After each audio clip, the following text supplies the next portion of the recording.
Sir Rayalaseema సంబంధించిన కొన్ని సినిమాలు ఉంటాయి సార్. రెడ్లు రెడ్లు అని వస్తుంటుంది. ఆ సినిమాల్లో ఈ విలన్ వచ్చేసి ఒక రోడ్డు మీద ఉన్న ఒకడిని హత్య చేస్తాడు. ఎవరన్నా చూసారా అంటాడు ఇలాగా. మేము ఎవరు చూడలేదు, మేము చూడలేదు అంటే ప్రతి ఒక్కరు చెప్తాడు. అక్కడ చూసిన వాళ్ళు కూడా ఎవరైనా చూసారా అంటాడు. అదే పిన్నెల రామకృష్ణ గారి ఈవీఎం ధ్వంసం చేసి ఇది ఎలా చూద్దాం సార్, ఇది సినిమాల వరకు చూశాను నేను, రియల్ వీడియో సార్ ఆయన. అంటే వాళ్ళ ప్రజల భయమే వాళ్ళ పెట్టుబడి అండి.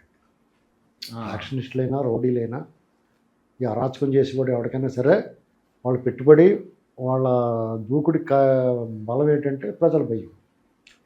ఇక్కడ పిన్నెల రామకృష్ణారెడ్డి ధైర్యంగా ఏం లేడండి. ఉక్రోషంతో వెళ్ళి ఆ ఈవీఎంలు బదులు కొట్టాడు. ఓట్లు తెలుగుదేశం పడుతున్నట్టున్నాయి ఏమో మొత్తం అదే టోటల్గానే ఓవరాల్గా ఫ్రస్ట్రేషన్ ఉంది. పోలింగ్ సరళి మారినప్పుడే ఫస్ట్ వాళ్ళకి బాగా పడుతుంటే ఎందుకు పగల కొడతాడు. అయితే ఒకచోట కాదు 3-4 చోట్ల పగల కొట్టాడంట. అది ఆలస్యంగా బయటకు వచ్చింది. అయితే ఆ రోజు ఓవరాల్గా కొంతమంది చెప్పారు వీళ్ళు ఇలా ధ్వంసం చేశారు అది. కానీ బాధ్యత ఎవరిదండి? వెబ్ కాస్టింగ్ పెట్టాం, ప్రతిదీ పరిశీలిస్తున్నాం, ఎక్కడా కూడా అవకతవకలు జరగనివ్వం, ఎన్నికలు ప్రశాంతంగా చేస్తాం, కేంద్ర బలగాల భద్రతలో ఉంది అని చెప్పిన ఎలక్షన్ కమిషన్ అంతా బూటకం అని తేలింది. రాష్ట్రంలో ఉన్న పోలీసు యంత్రాంగం అంతా కూడా అధికారగణం డెఫినెట్గా జగన్మోహన్ రెడ్డికి అనుకూలంగా పనిచేసినటువంటి స్పష్టమైంది.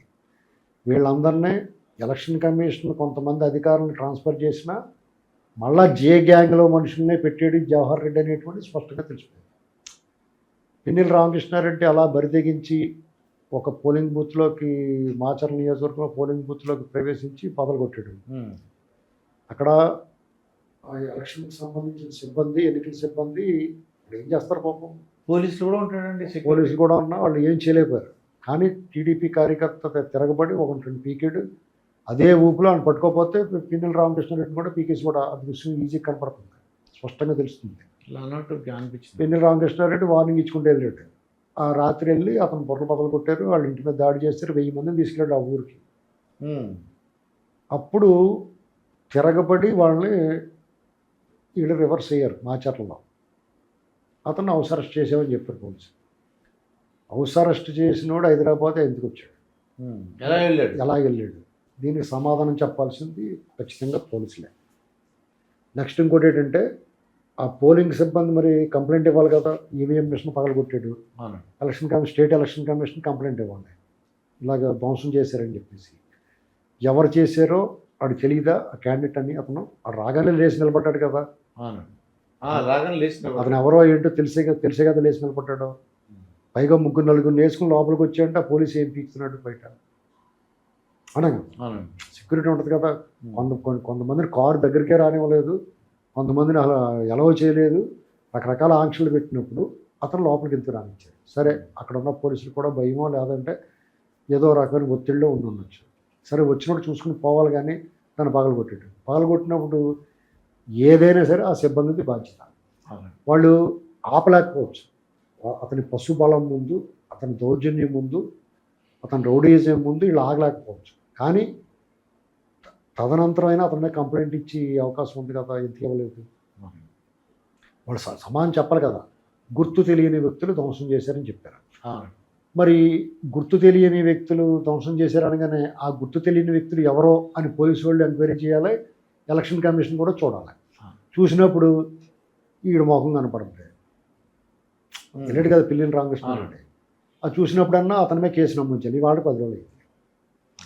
అంటే స్టేట్ ఎలక్షన్ కమిషన్, రాష్ట్రంలోని పోలీస్ యంత్రాంగం, స్పెషల్లీ ఆ ఎన్నికల సిబ్బంది వీళ్ళందరి మీద చర్యలు తీసుకోవాలి. పిన్నెల రామకృష్ణారెడ్డిని వాళ్ళు అరెస్ట్ చేయడానికి ఒకటిని బయలుదేరారు. ఎలక్షన్ కమిషన్ ఆదేశాలు ఇచ్చిందంట. స్టేట్ ఎలక్షన్ కమిషన్ డీజీపీకి చెప్పాడు అర్జెంట్గా అరెస్ట్ చేయండి, అదుపులో తీసుకున్నాను. వీళ్ళు సిగ్గుంటే, శరం ఉంటే, మానవ మర్యాద ఉంటే, వాళ్ళ డ్యూటీ పట్ల బాధ్యత ఉంటే, ప్రజలు ఏమనుకుంటారా బాబు మనం అన్నం తింటున్నాం కదా అనేటువంటి సోయి ఉంటే వాళ్ళు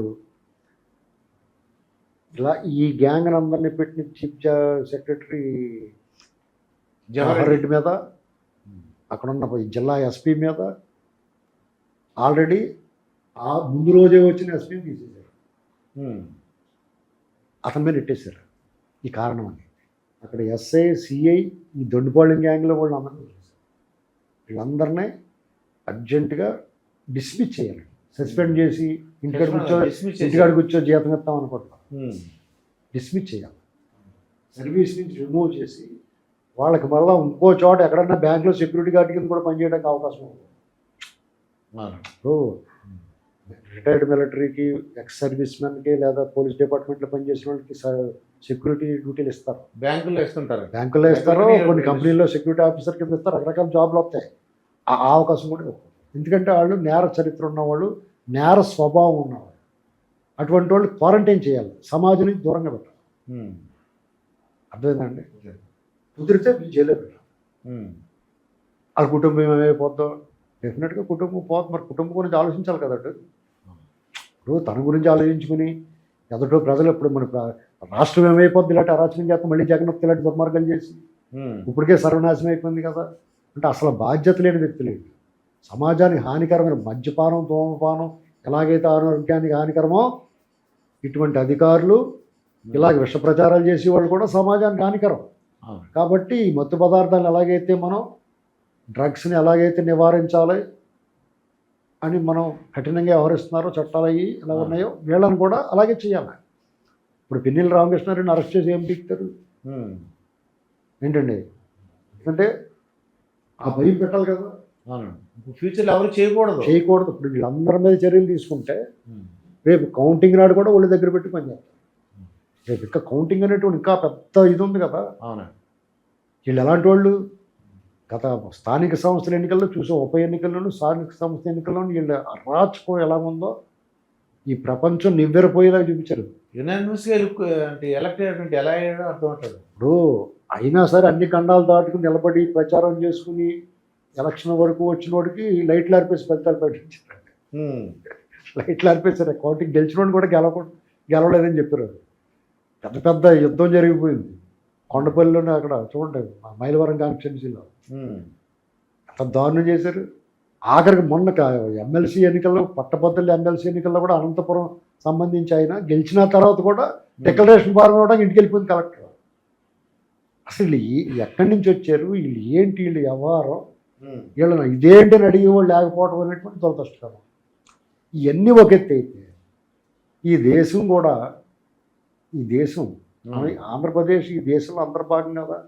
ఏ రాజకీయ నాయకుడు కానీ, ఏ రాజకీయ పార్టీ కానీ ఇదిగో ఆంధ్రప్రదేశ్లో ఇంత అరాచకం జరుగుతుంది, మోడీ నువ్వు ఈ దేశాన్ని పరిపాలిస్తున్నావు, ఇంత నీ పరిపాలనలో ఒక రాష్ట్రంలో ఇంత అరాచకం జరుగుతుంది, నువ్వు కళ్ళు మూసుకున్నావేటయ్యా అని కనీసం వాళ్ళ ప్రతిపక్షాలు కూడా మాట్లాడలేదు. వాళ్ళు మాత్రం కూటమిలో కట్టేసుకుని మోడీని ఓడిచ్చేస్తాం తయారైపోతారు. దీని గురించి మాట్లాడకుండా ఆంధ్రప్రదేశ్ మీకు వద్దా? మీకు ఓట్లు వేయరు, ఓట్లు వేయకపోతే మీకు వద్దా? ఇలాంటి మంచి పనులు చేసి వాళ్ళు వెనకాల అండగా నిలబడితే కదా ఓట్లు వేస్తారు మీకు. కాబట్టి ఆంధ్రప్రదేశ్ అనాథలాగా మారిందండి. అంటే అసలు రామకృష్ణారెడ్డికి అంత ధైర్యం ఎలా వచ్చిందంటారు? కొవ్వు, మతం, అక్రమార్జన, డబ్బులు తీసుకుని అక్రమంగా సంపాదించిన డబ్బు ఉంటుంది కదా, నడమంత్రపు సిరి నరం మీద కురుకులాడు కదా. అతను ఒరిజినల్ ఏంటో నన్ను బ్రహ్మారెడ్డి గారు, జోలకంటే బ్రహ్మారెడ్డి గారు చెప్పాడు. అతను ఒరిజినల్ స్థాయి ఏంటి, అతను బతికేంటి చెప్పాడు. మరి ఇదంతా కూడా నడమంత్ర సిరే కదా. నడమంత్ర సిరి అంటే నరం మీద కురుకులాగా సలిపెత్తా ఉంటుంది, మనిషి కుదురుగా కూర్చొని అవుతాం. ఇలాంటి పనులే చేస్తారు. ఆ పొగరో, పై చొక్కా బట్టను వదులుకుని ఫుల్ బిల్డప్ అనేటువంటి ఒకసారి బ్రహ్మారెడ్డిని చంద్రబాబు గారు వదిలేస్తే తెలుస్తుంది. అది ఆంధ్రలో హైదరాబాద్లో కాదు, వాళ్ళు ఇండియాలోనే ఉన్నారు. పారిపోవాలి, ఆల్రెడీ పారిపోయాడు కదా. వాళ్ళు తిరగబడితేనే అయ్యేళ్ళ దాడులు అడ్డుకుంటేనే పారిపోయాడు. వాళ్ళు తిరగబడి తిరిగి ఎదురుదాడి చేస్తే వీళ్ళు ఎక్కడ ఉంటారండి? ఇన్నాళ్ళు కూడా టీడీపీ వాడి మీద దాడి చేసి పోలీసు వాళ్ళు వెంకలు దాక్కున్నారు. ఇప్పుడు పోలీసు వాళ్ళు నాన్న కలిపి కొడతాం మొదలెట్టారు, కొన్ని ఏం చేస్తారు? కాబట్టి ఎప్పుడు ఎల్లకాలం ఒకలా ఉందండి. ఎన్నాళ్ళు అని చేస్తారో ఇవన్నీ నియంతృత్వం, నిరంకుశం, దాడులు, దుర్మార్గం, అరాచకం పెరిగిపోయింది అనుకోండి, తిరుగుబాటు మొదలవుతుంది. ఒక్కసారి తిరుగుబాటు అంటూ మొదలైన తర్వాత ఆ ఒక్కడే ఉన్నాడు తెలుగుదేశం ఏజెంట్ కొట్టలేదా, పిడి మీద లాగాడు వెళ్ళి. ఏముంది ఇంకొక కాసేపు అంటే పిన్నెల్లి రామకృష్ణారెడ్డి కూడా ఎగిరిదండి ఎదురు గోడకు షికారు అయిపోతాడు, గోడకు అంటుకుపోతాడు వెళ్ళి. అంటే జరిగిన పరిగెట్టుకెళ్ళాడు. మరి కొట్టాడు పట్టుకుని, ఇతను కూడా కొడుతుడు, వాళ్ళు పట్టుకుని ఆపారు కదా. ఇదండి శ్రీనివాసరావు గారితో జరిగిన ఇంటర్వ్యూ. మరొక ఇంటర్వ్యూతో మీ ముందుంటాను. మీ మాస్టర్ దుర్గా ప్రసాద్. అవసరం.